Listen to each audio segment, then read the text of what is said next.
Study with Archana Sharma channel में आपका स्वागत है। देखिए, अब तक हमने संविधान क्या है, संविधान का विकास और प्रस्तावना, ये सब कुछ समझ लिया है। अब हम संविधान को पढ़ेंगे। संविधान बहुत विस्तृत है, डीप नॉलेज है और बहुत सारे क्वेश्चंस उसमें से बनते हैं। पॉलिटिकल स्टूडेंट्स जो हैं, जिनके पास ये सब्जेक्ट है, उनके लिए तो लगभग पूरा संविधान महत्वपूर्ण है।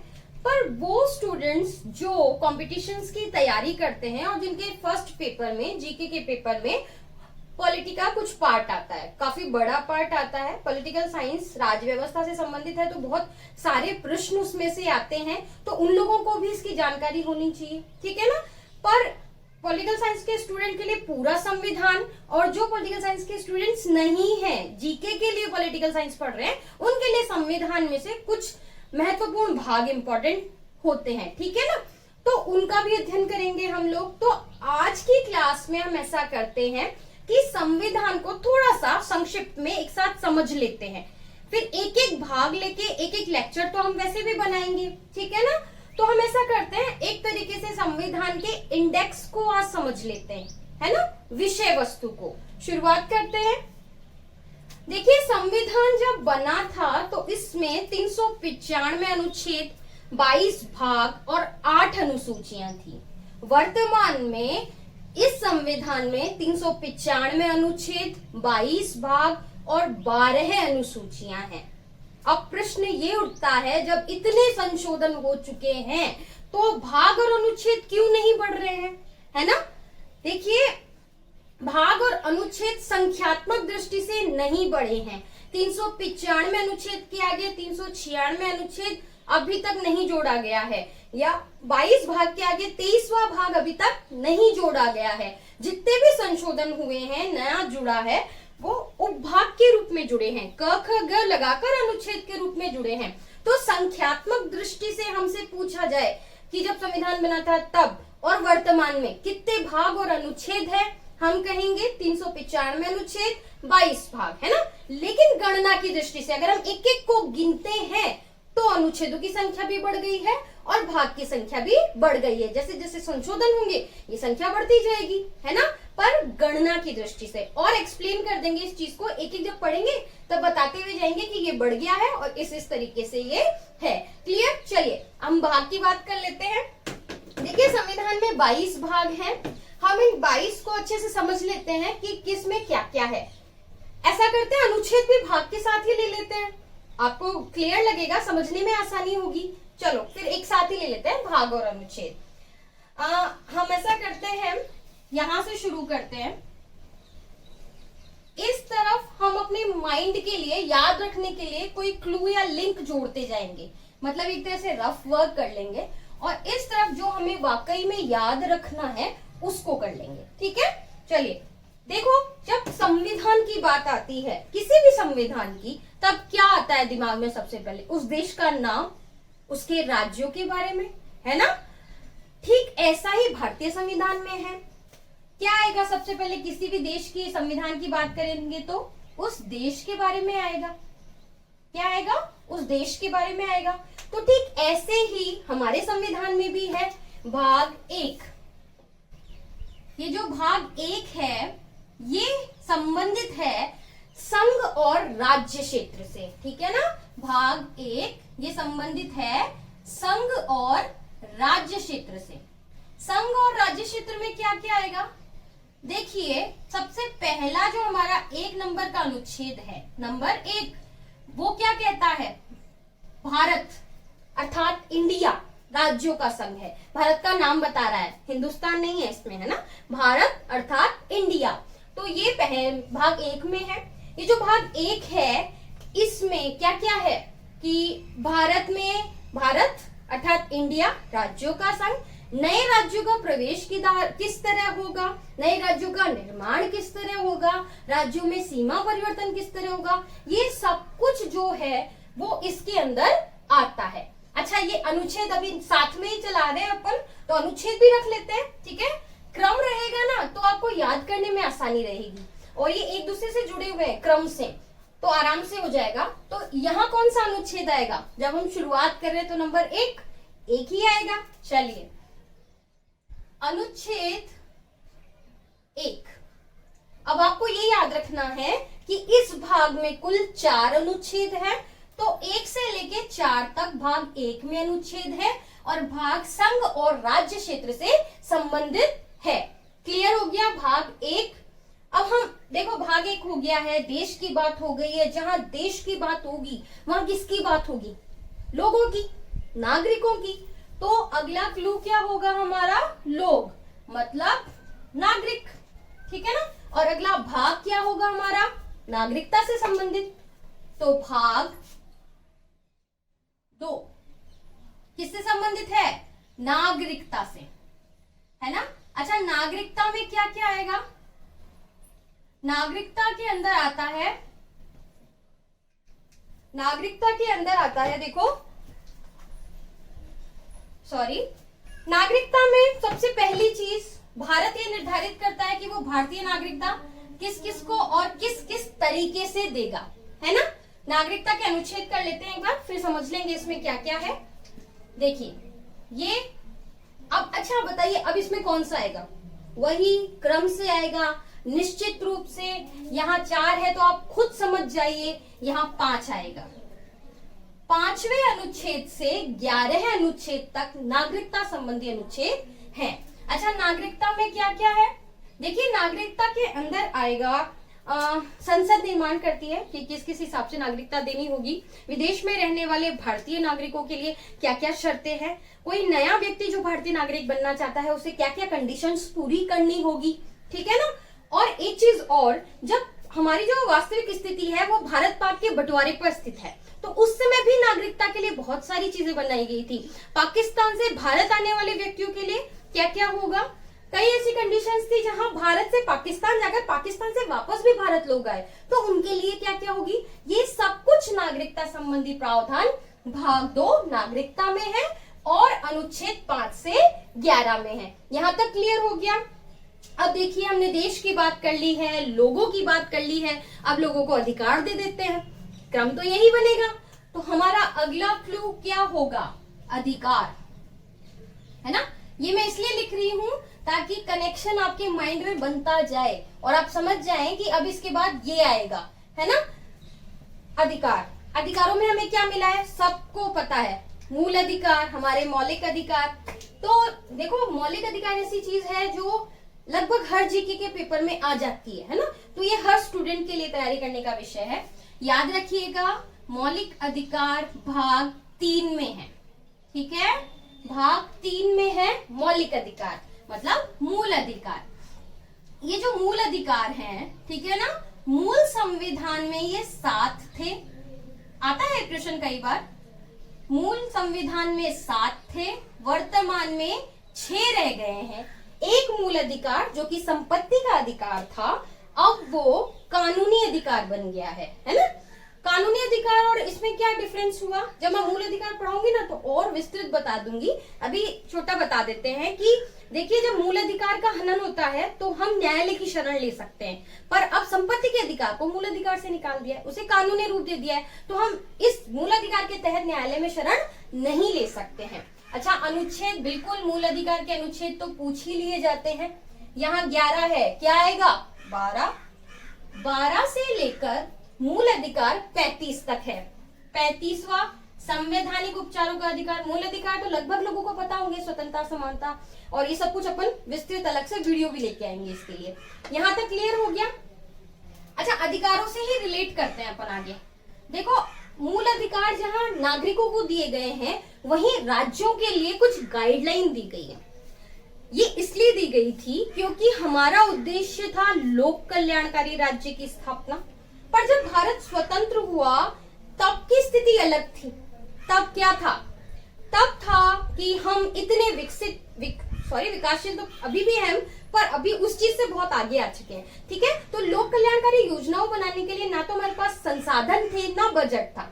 तो उस समय की संविधान सभा ने भविष्य की सरकारों को ये पथ प्रदर्शक तत्व दिए हैं, गाइडलाइन दी है कि आप कल्याणकारी योजनाएं बनाइए, आम जनता की भलाई के काम कीजिए। तो लोक कल्याणकारी राज्य की स्थापना के उद्देश्य से संविधान में राज्यों के लिए नीति निर्देशक तत्व दिए गए हैं। भाग 4 सॉरी, ये थोड़ा अलग अलग कलर हो जाता है तो क्लियर दिखता है ना। भाग 4, भाग 4 संबंधित है नीति निदेशक तत्वों से, है ना। नीति निदेशक तत्व, और मैंने क्लियर कर ही दिया, ये नीति निदेशक तत्व राज्यों के लिए है ना। और ये बाध्यकारी नहीं है, वैसे ये पथ प्रदर्शक तत्व है, गाइडलाइन दी है कि आप ऐसे ऐसे काम कीजिए। अच्छा, इसके अनुच्छेद क्या होंगे? 35 तक आ चुके हैं, तो क्या आएगा? 36। ये है 36 से 51 तक, ठीक है, 36 से 51 तक। यहां क्लियर हो गया। अब वही चीज अनुच्छेद 395 है, गणना की दृष्टि से बढ़ रहे हैं। कैसे? देखो यहाँ भाग 4 है ना। संविधान में 42वें संशोधन 1976 के द्वारा भाग 4 क जोड़ा गया। क्या जोड़ा गया? भाग 4 क। अब वही बात क्लियर कर देती हूं मैं, इस चीज को कोई भाग 5 बना के या 395 के बाद 396 जोड़ के नहीं जोड़ा गया है, भाग 4 में ही उपभाग 4 का कर दिया है। इस वजह से संख्या नहीं बढ़ती, लेकिन जब हम गिनेंगे ना तो गणना बढ़ रही है। क्लियर हुआ? भाग 4 के ये है मूल कर्तव्य। मूल कर्तव्य मूल संविधान में नहीं थे, ये बाद में जोड़े गए, और जब जोड़े गए थे तब इनकी संख्या थी 10। 86वां संविधान संशोधन जो शिक्षा से संबंधित है, उसके बाद इसकी संख्या हो गई है 11। अच्छा, इसमें अनुच्छेद कितना होगा? अनुच्छेद की संख्या भी नहीं बढ़ाई गई है, वही मैं कह रही हूँ बार बार। 51 है तो इसको 52 नहीं दे दिया गया है, या 395 का 396 में नहीं रखा गया है। 51 है तो यहाँ 51 क कर दिया गया है, संख्या नहीं बढ़ी है, गणना बढ़ गई है। तो अनुच्छेद कितना होगा इसका? 51 क। यहां तक क्लियर हो गया? चलिए, हमने देश पढ़ लिया, नागरिकों के बारे में पढ़ लिया, अधिकारों के बारे में पढ़ लिया है। अब क्या होगा? सरकार तो बनाई ही नहीं, राज्य व्यवस्था की बात कर रहे हैं तो सरकार तो बनाए। तो अगला जो चीज हम लिंक करेंगे वो यहां लिखते हैं हम सरकार। अब देखिए, भारत में कितने तरह की सरकार है? चूंकि भारत में संघ शासन है तो हमारे यहाँ 2 तरह की सरकार है, संघ सरकार, भारत सरकार, और राज्य सरकार, जो हर राज्य में अपनी अपनी है। तो पहले हम किसकी बात करेंगे? क्रम से ही करेंगे ना। तो पहले भाग 5 किससे संबंधित होगा? अब तक तो दिमाग में आ ही गया होगा कि भाग 5 संघ सरकार से संबंधित है। मैं संघ लिख देती हूँ यहाँ, सरकार तो वैसे ही चल रही है अपनी, ठीक है। चलिए संघ सरकार लिख देते हैं, आपको समझ में आना चाहिए, दिमाग में रहना चाहिए, क्योंकि देखिए ये महत्वपूर्ण है। क्यों महत्वपूर्ण है? इसमें भारतीय राज्य व्यवस्था आएगी, जो सरकार के कॉलम हम पढ़ रहे हैं ना, उसमें मेनली कैसे संघ सरकार में क्या क्या आएगा। देखो, संघ सरकार में आता है कार्यपालिका, व्यवस्थापिका और न्यायपालिका। अनुच्छेद 51 है तो 52 से लेके 151 तक संघ सरकार से संबंधित अनुच्छेद हैं। कैसे?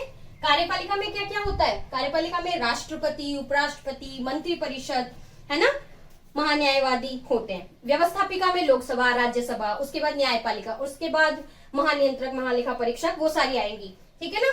ये अपन विस्तृत नेक्स्ट वीडियोस में पढ़ लेंगे, बहुत बढ़ जाएगा, और वैसे भी आज हम इंडेक्स पढ़ रहे हैं, ठीक है ना। चलिए, भाग 5 संघ सरकार, अपने आप पता होगा आपको कि अब क्या आएगा। भाग 6 किससे संबंधित होगा? अरे भाई, जब संघ सरकार हम पढ़ चुके हैं तो भाग 6 राज्य सरकारों से संबंधित होगा। अपने आप नहीं आ रहा है क्या दिमाग में? मेरे हिसाब से तो अपने आप आ जाना चाहिए, ठीक है। राज्य सरकार के अंदर भी वही सब कुछ, कार्यपालिका, व्यवस्थापिका और न्यायपालिका राज्य स्तर की, उन सब के बारे में लिखा हुआ है। अनुच्छेद 151 हो चुका है, तो यहाँ अनुच्छेद आएगा 152। अनुच्छेद 152 से 237 तक, 237 तक, है ना। इसमें राष्ट्रपति की जगह राज्यपाल आ जाएंगे, ऐसे ही थोड़े थोड़े चेंजेस होंगे, और इनमें से प्रश्न बहुत सारे आते हैं।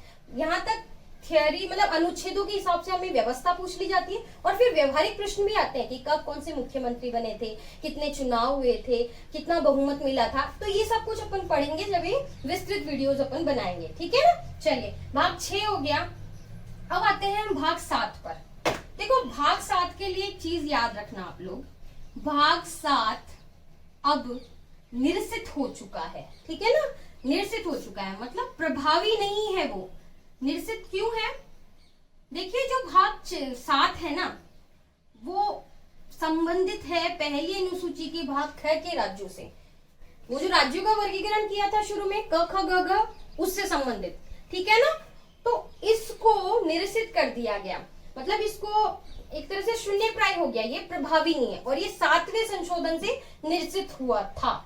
अब वही चीज जब ये निरसित हो गया है, शून्य प्राय है, तो हम इसको क्यों गिन रहे हैं? अब तो 395 की जगह 394 हो जाना चाहिए, या 22 भाग की जगह भाग 6, यहाँ 6 ये क्लियर हो जाना चाहिए, 22 की जगह 21 भाग हो जाने चाहिए। नहीं, ये संविधान में उल्लिखित है अभी भी, संख्या में हम इसको अभी भी लेते हैं, बस ये प्रभावी नहीं है, इसलिए संख्या नहीं बदली। क्लियर?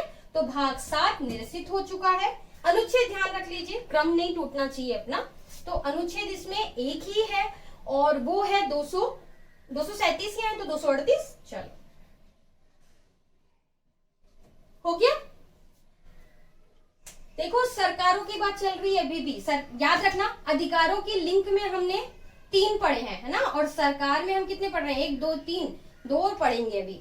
चलो अब हम बात करते हैं भाग 8 की। भाग 8 किससे संबंधित होगा? कौन सी प्रशासन की बात अभी तक हमने नहीं की? संघ की कर ली, राज्य की कर ली, संघ राज्य क्षेत्र की तो की ही नहीं, तो उसकी कर लेते हैं। तो भाग 8 संबंधित है संघ राज्य क्षेत्र के। संघ राज्य क्षेत्र में क्या क्या आएगा? उनके प्रशासन, उनकी जो व्यवस्था है वो इसमें बताई गई है ना। दिल्ली के लिए कुछ विशेष उपबंध है, वो भी इसमें बताए गए हैं, अपन पढ़ेंगे, विस्तृत जानकारी अपन लेंगे। तो संघ राज्य क्षेत्र। अच्छा, संघ राज्य क्षेत्र में अनुच्छेद कितने आएंगे? 238 यहाँ हो गया है, तो 239, 239 से लेके 242 तक ये आएंगे संघ राज्य क्षेत्र में। हाँ, संघ हो गया, राज्य हो गया, संघ राज्य क्षेत्र होगा। अभी भी कोई सरकार बाकी है? बहुत महत्वपूर्ण, स्थानीय स्वशासन, लोकल गवर्नमेंट की बात कैसे छोड़ सकते हैं अपन, है ना। तो अब किसकी बात आएगी? लोकल गवर्नमेंट की। चलो आपको सरकार में बहुत ज्यादा हो गया तो यहाँ एक क्लू रख देते हैं, स्थानीय लिख देते हैं। चलो अब हम किसकी बात करेंगे? स्थानीय की, ठीक है ना। अच्छा, स्थानीय में भाग 9 पूछ लेते हैं, पंचायती राज नगरीय स्वशासन कौन से भाग में है? तो आपको याद रखना होगा भाग 9, है ना। अच्छा, भाग 9 में क्या क्या है? देखिए भाग 9 में भी है, खंड हैं जो आगे जुड़े हैं, ढंग से इसे याद रखना होगा आपको। सबसे पहले हम बात करते हैं भाग 9 की। ये पंचायतों से संबंधित है। किससे संबंधित है? पंचायतों से। इसमें क्या क्या है? इसमें देखो पंचायत है, ग्राम सभा है, और इसके त्रिस्तरीय संरचना का कार्यविधि, कार्यकाल, इसके विषय, ये सब कुछ इसमें आएगा। और इसके अनुच्छेद कहां से कहां तक बनेंगे? 242 हो गया है, 243। अच्छा, एक चीज और है, इस पूरे भाग 9 में एक ही अनुच्छेद चलेगा, पर क ख ग म म जब सब कुछ लग जाएंगे तब जाके इतना बड़ा ये रूप ले लेगा, है ना, सारा स्थानीय स्वशासन कंट्रोल कर लेगा। तो 243, फिर 243 ए, उससे आगे 243 हो गया, फिर 243 ए, और उसके बाद ये आता है, देखो आई थिंक 16 के करीब अनुच्छेद होंगे ना इसमें, तो 243 से 243 ओ तक मान लो, है ना, 243 है ना, मतलब ओ तक। क्लियर हुआ? ये पढ़ने पड़ेंगे, स्थानीय स्वशासन तो बहुत महत्वपूर्ण है, एक एक अनुच्छेद में क्लियर करूंगी आपका, है ना, और व्यवहारिक ज्ञान भी उसके साथ लेते जाएंगे, क्योंकि आजकल क्या हुआ है कॉम्पिटिशन्स में ये तो पूछते ही हैं, साथ में और पूछ लेते हैं, तब इतने सन में ये योजना आई थी तो क्या हुआ था, कौन से मुख्यमंत्री उस समय थे, कितना कार्यकाल उन्होंने किया, सब कुछ पूछते हैं आजकल। तो वो भी अपन कवर करने की कोशिश करेंगे जब इन पे एक एक वीडियोस अपन लेके आएंगे आगे, ठीक है ना। चलो ये हो गया, पंचायतें हो गई, गांव के शासन की बात हमने कर ली। तो हम अब नगरों के शासन की बात करेंगे। अपने आप दिमाग चलने लगता है इन चीजों में। भाई गांव की बात हो गई, तो अब किसकी बात होगी? अब होगी नगरीय स्वशासन की बात। तो कैसी होगी? भाग 9 तो पंचायतों को दे दिया हमने, तो यहाँ आएगा भाग 9 क। क्या आएगा यहाँ पे? भाग 9 क, है ना। और भाग 9 क किससे संबंधित है? नगरीय स्वशासन से। मैं नगरीय लिख देती हूँ, समझ में तो आ ही जाएगा ना, नगरीय। अच्छा, अब इसमें क्या है? इसमें करीबन 18 के करीब अनुच्छेद होंगे मेरे हिसाब से, है ना। बाकी अपन पढ़ेंगे जब और क्लियर कर लेंगे। 18 के करीब है। यहाँ ओ तक आ चुके हो, 243 ओ तक क्या आएगा? 243 पी, अल्फाबेट भी याद होने चाहिए। 243 पी ण तक आ चुके हैं अपन, ठीक है। 243, एक मिनट, हाँ 243 ण तक आ चुके हैं। तो ण के बाद क्या आता है? त। और 243 त से हम चलेंगे तो त से यक्ष, यस यक्ष तक चलेगा, मीनिंग जेड जी। अल्फाबेट खत्म होके दोबारा शुरू हो रहे हैं। तो त से लेके यक्ष तक, जेड जी। देखो ये दोनों के बाद में एक खंड और इसमें जुड़ गया है। कौन सा? सहकारी समितियों से संबंधित। तो यहां मैं सहकारी लिख देती हूं, याद रख लीजिएगा। भाग 9 ख, है ना, भाग 9 ख सहकारी। भाग 9 में देख लेना 3 चीजें हैं अलग अलग, है ना। सहकारी। अच्छा, इस सहकारी में अनुच्छेद कहां से होगा? इसमें होगा जेड जी तक हो चुका है, तो जेड एच, है ना। वही 243 ही चल रहा है, याद रखना, अनुच्छेद संख्या नहीं बदल रही है इसमें। जेड एच और इधर है यक्ष, तो यज य और उससे लेके 243 यज है, तो यहाँ आएगा यन और यहाँ आएगा जेड टी। देखो थोड़ा बहुत तो रटना भी पड़ेगा। और वैसे एक एक अनुच्छेद अपन पढ़ेंगे ना तो आपको खुद को समझ में आ जाएगा कि यहाँ से यहाँ तक आएगा, क्योंकि वो प्रावधान अपन याद करेंगे। क्लियर? पंचायतें हो गई, स्थानीय स्वशासन हो गया, यहाँ तक बात हो गई है। हम भारत के दिल्ली सरकार से लेके गांव तक पहुंच गए हैं। क्या बच रहा है? जनजातियां, है ना, जो समाज की मुख्य धारा से अलग हैं। तो अब हम किसकी बात करेंगे? जनजातियों की। जनजातियां तो समझते हैं आप लोग, चलो थोड़ा सा क्लियर कर देते हैं अगर कोई नहीं समझता है तो। एसटी एससी सुना है, यहाँ एसटी की बात हो रही है। भाग 10 रट लेना, भाग 10 में जनजातियों की बात हुई है। अनुसूचित और जनजाति क्षेत्र, क्या लिखूंगी यहाँ मैं? अनुसूचित और जनजाति क्षेत्र। देखो इसमें क्या होता है, ये जो जनजातियां हैं ये समाज के मुख्य धारा से नहीं जुड़ी हुई होती। जैसे हम लोग, हमारा रहन सहन है, भाषा है, संस्कृति है, उससे भिन्न इनका रहन सहन, भाषा और संस्कृति होती है ना। तो इनको समाज की मुख्य धारा से जोड़ने के लिए इसमें कुछ प्रावधान किए गए हैं, है ना। फिर अपन बाद में विस्तृत और पढ़ लेंगे जनजाति। अच्छा, इसका अनुच्छेद देख लेते हैं, है ना। चलिए, अनुसूचित जाति और जनजाति में एक ही है 244, सॉरी 2 अनुच्छेद आएंगे, 244 और 244 क। हो गया? एक बार रिपीट कर ले, 10 भाग तक पहुंच चुके हैं। तो चलो, सबसे पहले होती है देश की बात, भाग 1 संघ और राज्य क्षेत्र, अनुच्छेद 1 से 4। देश के बाद किसकी बात होगी? लोगों की बात होगी। भाग 2 नागरिकता, लोगों को हम क्या देंगे? अधिकार। भाग 3 मूल अधिकार। भाग 4 नीति निर्देशक तत्व। और जब हम अधिकार देंगे तो हम कर्तव्य भी गिनाएंगे। तो भाग 4 का मूल कर्तव्य, अधिकार होंगे तो कर्तव्य होंगे ही। हम आपको कुछ देंगे तो आपका भी कुछ कर्तव्य बनता है, इसी थियरी पे है, ठीक है। तो कर्तव्य हो गए हैं। जब हमने अधिकार दे दिए, नागरिकता दे दी, हम गवर्नमेंट की बात करेंगे, सरकार बनाएंगे। कितनी तरह की सरकारें हैं? पहला भाग 5 संघ सरकार, भाग 6 राज्य सरकार, भाग 8 संघ राज्य क्षेत्र, 7 को याद रखना, निरसित हो गया अलग से, ठीक है। भाग 9 स्थानीय स्वशासन की सरकारें। भाग 10 में हम जनजाति से संबंधित प्रावधान पढ़ेंगे। यहाँ तक समझ में आ गया? आगे बढ़े, चलिए। जनजातियों की बात भी हो चुकी है, संघ राज्य क्षेत्र की बात हो गई है, संघ और राज्यों की बात हो गई है। तो अब संघ और राज्यों के संबंधों की बात कर लेते हैं। आपसी संबंध क्या क्या होगा, क्या क्या संविधान ने उनके लिए निर्धारित किया है। तो मैं यहाँ संबंध लिख देती हूँ, याद रख लेना। यहाँ पर 3 तरह के संबंधों की बात होगी, 1 2 3, याद रखना। इस क्लू से हम 3 तरह के संबंध करेंगे और वो क्रम से आएंगे। कौन से 3 संबंध? भाग, ऐसे लिख देती हूँ ना, भाग 11, 3 तरह के संबंध बता रहे हैं ना, भाग 12 और भाग 13। 11 में आएगा विधायी संबंध, प्रशासकीय संबंध। 11 में क्या आएगा? विधायी संबंध। विधायी संबंध में क्या क्या होगा? विधायी संबंध में होंगे जैसे राज्य सूची के विषय पर संसद राष्ट्रहित में कानून बना सकती है, आपातकाल में राज्य सूची के विषय पर संसद कैसे कानून बना सकती है, और अंतरराज्यीय परिषद हुई, और नदी जल संबंधी जो विवाद संपन्न कराते हैं, विवादों को सुलटाते हैं, वो आयोग हुए, वो सब कुछ इसके अंदर आएगा। तो ये क्या हुआ? विधायी संबंध। अनुच्छेद कहाँ से चलेंगे? 244 तक हम पहुंच चुके हैं, तो अनुच्छेद याद रखना। विधायी संबंध में अनुच्छेद आएंगे, 244 हो गया, 245 से 263, ठीक है, 263। ये क्या हो गए? ये विधायी संबंध हो गए। विधायी संबंध के बाद कौन सा संबंध आता है? वित्तीय, महत्वपूर्ण है। संघ और राज्य में वित्तीय संबंध तो पढ़ना महत्वपूर्ण है ही। तो हम अगले संबंध की बात करते हैं, वित्तीय।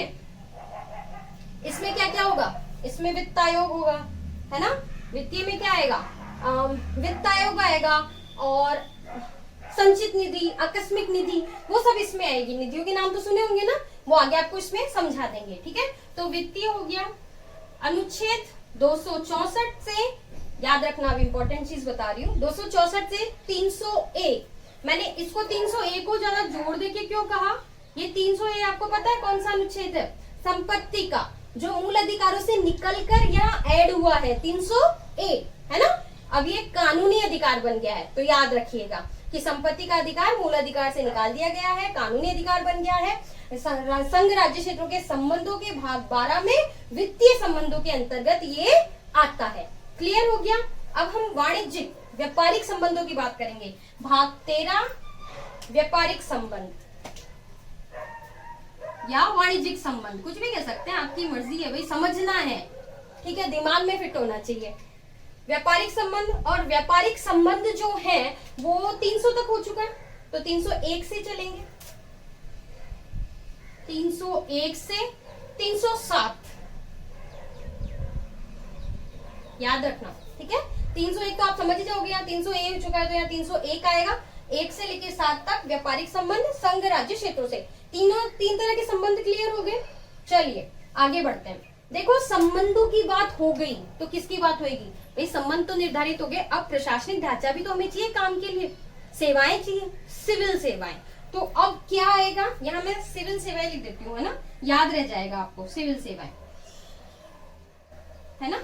चलिए, सेवाओं में दिमाग में आया कौन सी सेवाएं आएगी? देखो, भाग 14, याद रखना, भाग 14 सेवाओं से संबंधित है। संघ व राज्यों के अधीन सेवाएं, क्या लैंग्वेज आएगी यहाँ पे? संघ व राज्यों के अधीन सेवाएं। इसके अंदर क्या होगा? इसके अंदर अखिल भारतीय सेवाएं हो गई, लोक सेवा आयोग हो गया, राज्य लोक सेवा आयोग हो गया, ये सब आएंगे, है ना, इनसे संबंधित प्रावधान आएंगे। 307 हो चुका है, तो क्या आएगा? 308, 308 से 323, ठीक है, 323।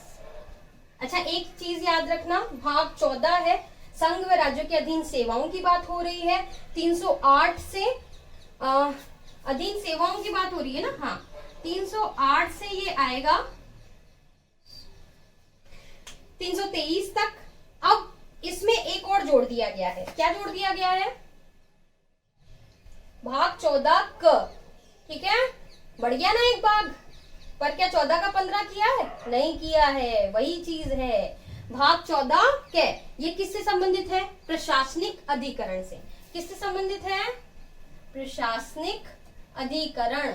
ये जो प्रशासनिक जो भी मामले होते हैं ना, इनको सुलझाने के लिए अधिकरण होते हैं, तो ये उसी से संबंधित होता है। प्रशासनिक अधिकरण भाग 14 क। क्लियर हो गया? चलिए, भाग 14 का प्रशासनिक अधिकरण। अब कहाँ थे हम? भाग 14 हो गया है, भाग 15 क्या आएगा? सोचो। हमने सरकार बना ली, हमने चुनाव की बात नहीं की, तो क्या आएगा? चुनाव से संबंधित आएगा। यहाँ चुनाव लिख देते हैं, याद रख लेना। क्या लिखूं? निर्वाचन। चलो, भाग 14 के बाद भाग 15 निर्वाचन। इसमें सब आएगा, निर्वाचन आयोग, है ना, और निर्वाचन की जो मत की सूचना बनती है, मतावलियों के बारे में होता है, और व्यस्क मताधिकार, वो सब कुछ इसमें आएगा। चलिए, अनुच्छेद याद कर ले। 323 हो गया है, तो क्या आएगा? 323 के बाद क्या आता है? 324। 324 से आएगा 329 तक। 329। निर्वाचन भी याद रखना है, काफी क्वेश्चंस आते हैं। देखिए, फर्स्ट ग्रेड में तो हाँ, राजनीतिक दल भी है एक पॉइंट, है ना, तो हम निर्वाचन के बारे में भी उसमें थोड़ा बहुत तो पढ़ेंगे, तो ये इंपॉर्टेंट है। भाग 15 निर्वाचन, 324 से 329। भाग 15 हो गया, क्लियर हो गया भाग 15। अब हम पढ़ेंगे, देखो चुनाव हो गए, जनजातियों की बात हो गई, पर हमने जनजातियों के लिए क्या किया? आरक्षण दिया। SC ST अंग भर्तियों के लिए जो आरक्षण की व्यवस्था है, वो व्यवस्था आएगी भाग 16 में। ठीक है ना? यहां लिख देती हूँ मैं आरक्षण, याद रख लेना। आरक्षण, और समझाएंगे इसको, आपको आरक्षण की पूरी विषय वस्तु समझाएंगे, SC ST का पूरा क्लियर करेंगे। ठीक है ना? चलिए, भाग 16 लैंग्वेज इसमें आती है। कुछ वर्गों के लिए विशेष उपबंध, कुछ वर्गों के संबंध में विशेष उपबंध। 329 हो चुका है। ठीक है, मैं शॉर्ट में लिख देती हूँ ना, कुछ वर्गों के लिए, चलिए पूरा लिख देते हैं। कुछ वर्गों के संबंध में विशेष उपबंध।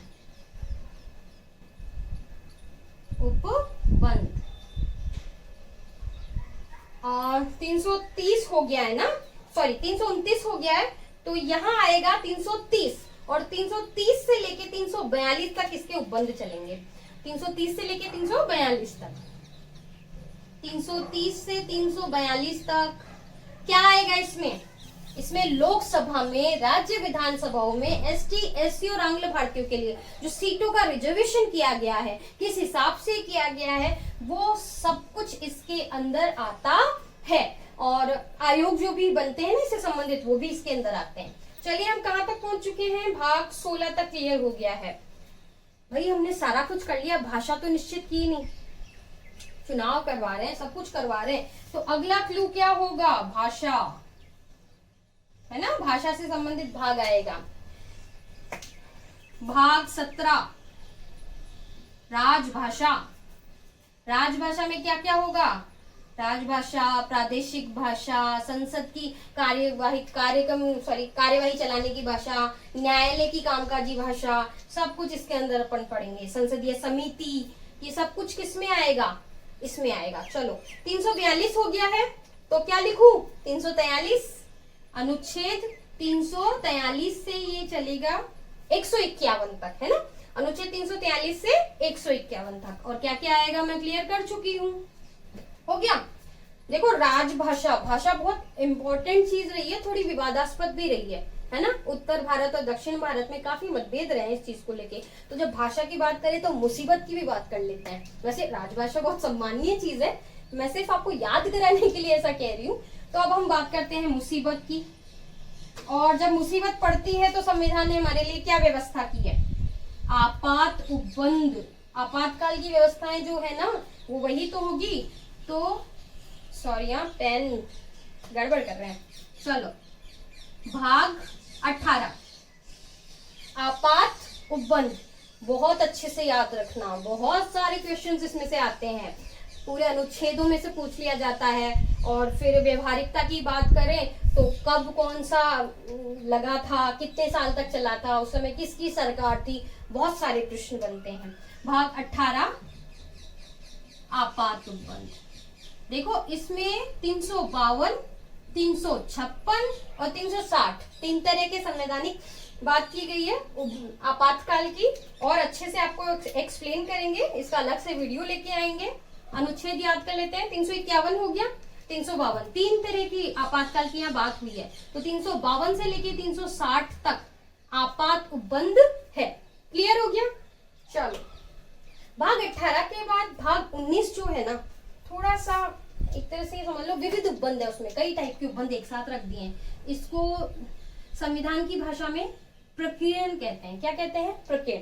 ठीक है, यहाँ प्रकीर्ण लिख देती हूँ मैं। इसमें क्या था, प्रकीर्ण में एक तरीके से जो उस समय के राज प्रमुख थे, है ना, रियासतें थी, विविध उपबंध,